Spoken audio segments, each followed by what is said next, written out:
नमस्कार दोस्तों, आप सुन रहे हैं सुशांत राजेश यूट्यूब चैनल। यहां हम कथा लाते हैं जहां हर कथा में छुपा है ज्ञान, संस्कार और प्रेरणा का संदेश। आज हम लेकर आए हैं श्री हरि श्री कृष्ण की वह दिव्य कथा जो न केवल मनोरंजन करती है बल्कि जीवन जीने की राह भी दिखाती है।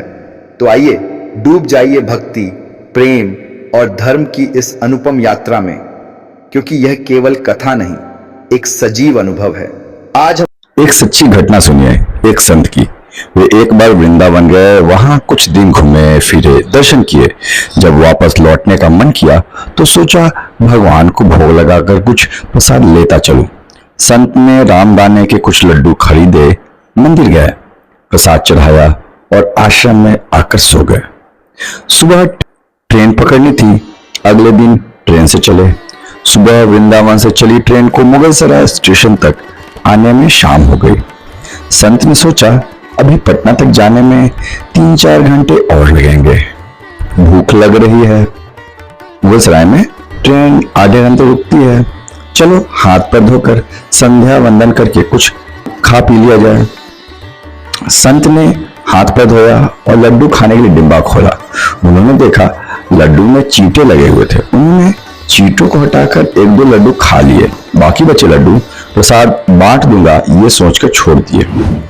और कहते हैं ना, संत हृदय नवनीत समाना। बेचारे को लड्डुओं से अधिक उन चींटों की चिंता सताने लगी। सोचने लगे ये चींटे वृंदावन से इस मिठाई के डिब्बे में आए हैं। बेचारे इतनी दूर तक ट्रेन में मुगलसराय तक आ गए। कितने भाग्यशाली थे, इनका जन्म वृंदावन में हुआ था। अब इतनी दूर से पता नहीं कितने दिन या कितने जन्म लग जाएंगे इनको वापस पहुंचने में। पता नहीं ब्रज की धूल इनको फिर कभी मिल पाएगी या नहीं। मैंने कितना बड़ा पाप कर दिया, इनका वृंदावन छुड़वा दिया। नहीं, मुझे वापस जाना होगा। ऐसा तो विचार रहता है संतों का। हम जो संतों के बारे में संत वही होते हैं जो सबके लिए सोचते हैं। और संत ने उन चींटों को वापस उसी मिठाई के डिब्बे में सावधानी से रखा और वृंदावन की ट्रेन पकड़ ली। उसी मिठाई की दुकान के पास गए, डिब्बा धरती पर रखा और हाथ जोड़ लिए। मेरे भाग्य में नहीं कि तेरे ब्रज में रह सकूं, तो मुझे कोई अधिकार भी नहीं कि जिसके भाग्य में ब्रज की धूल लिखी है उसे दूर कर सकूं। दुकानदार ने देखा तो आया, महाराज चींटे लग गए तो कोई बात नहीं, आप दूसरी मिठाई तलवा लो। संत ने कहा, भैया मिठाई में कोई कमी नहीं थी, इन हाथों से पाप होते होते रह गया, उसी का प्रायश्चित कर रहा हूं। दुकानदार ने जब सारी बात जानी तो उस संत के पैरों के पास बैठ गया, भावुक हो गया। इधर दुकानदार रो रहा था, उधर संत की आंखें गीली हो रही थी।